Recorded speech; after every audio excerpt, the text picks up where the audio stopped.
I'm Karen. There is no Jamie. He is off training for his new job, but we are still Adventures by the Miles, and we're still going on an adventure today. But today, I brought my tech guru, behind the scenes man, John, who is manning the camera for me. He's our kid, so he has to do what I say. And we're at downtown Flavortown, and we're going to check out what Guy Fieri has in store for us.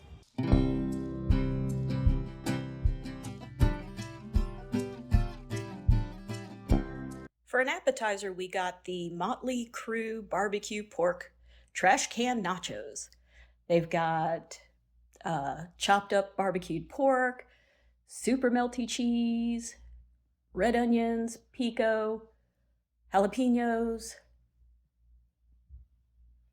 black beans. I believe there's also supposed to be sour cream on them, but we had that left off. Yeah, no one likes sour cream. Yeah, I'm not mistake. And when they come, they're kind of, it's a minor production really, where they come in the grill starter can and they pull them up. Got a little shot of that. I mean, it's one of those things where you can tell that they made it so that people could put it on TikTok, Instagram, and I mean, obviously YouTube. We're not any better, than they are. Not at all. And so first thing, hot tip, stir them up.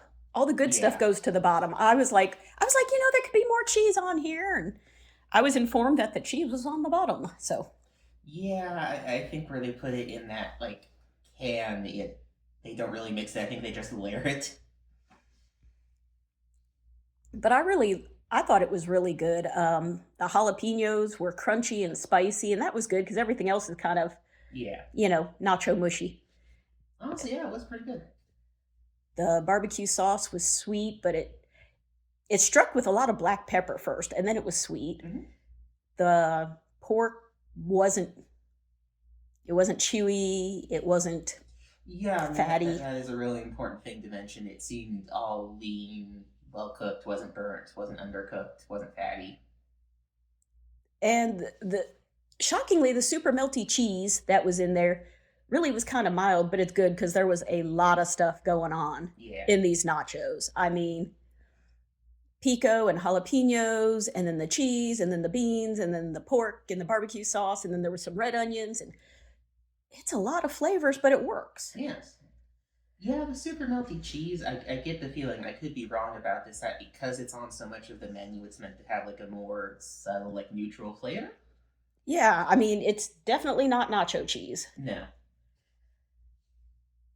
Then I ordered the Fat Daddy pizza, which is the 6 cheese mac and cheese, mozzarella, bacon, fries, and ranch, but I had the ranch left off.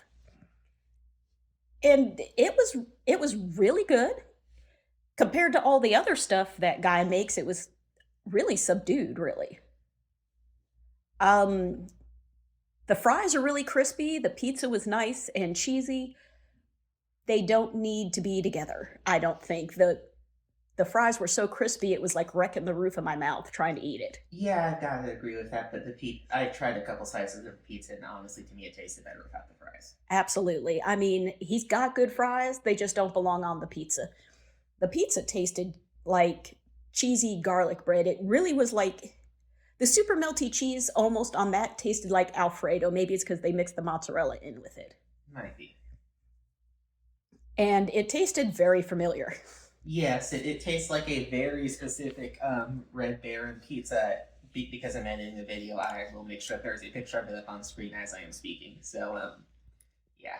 So if you like that, definitely get it. Oh yeah, I should probably also mention, I'm saying that I do really like that pizza, so I thought this one also tasted very good. Yeah, I mean, I liked everything we had.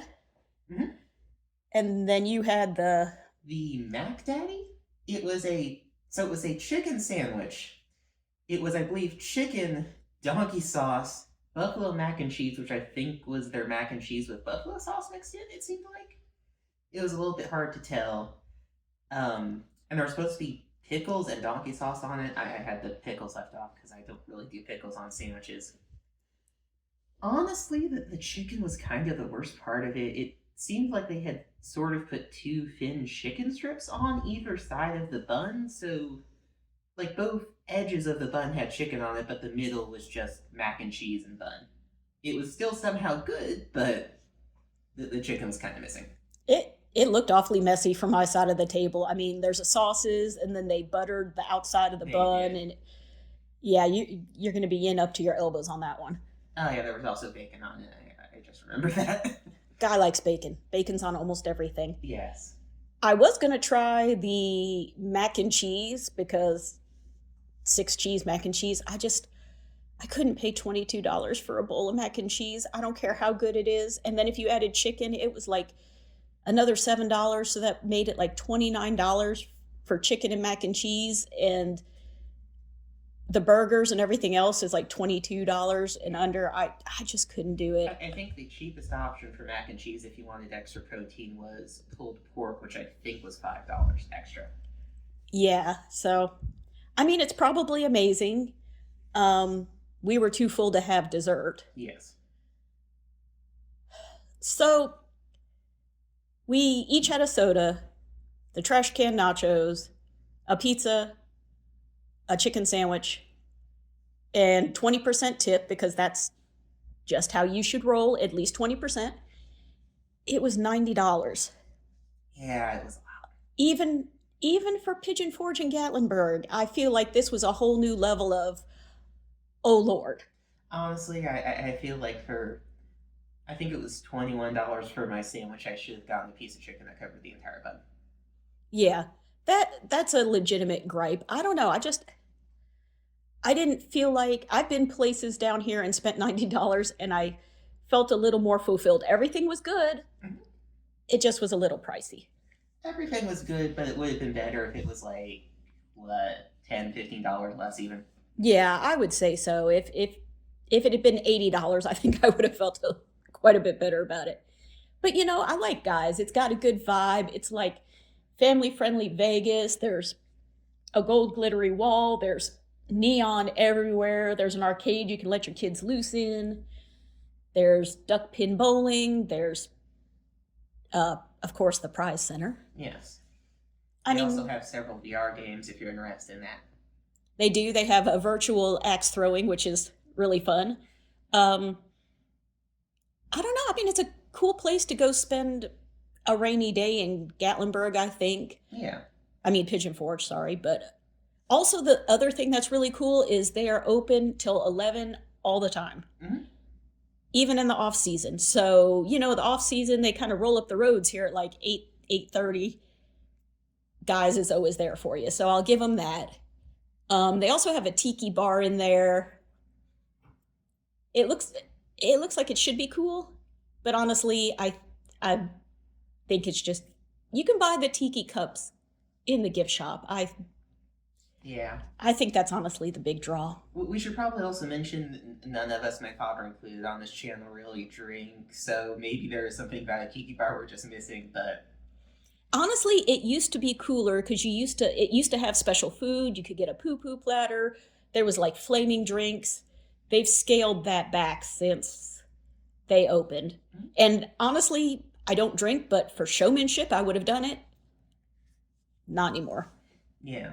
Honestly, overall, I think even with us saying it's a little bit overpriced, I would still probably take someone who hasn't been there before to eat there. Absolutely, because it's an experience. And, Guys got restaurants in Las Vegas and different places. And so this may be one of your few opportunities to go try his food. And everybody knows who he is. Diners, drive-ins, dives. He's been on Food Network for decades now. They did have several TVs playing diners, drive-ins, and dives while we were eating. Yeah. So, it's cool. Definitely family friendly. It's a good rainy day activity. The food is good.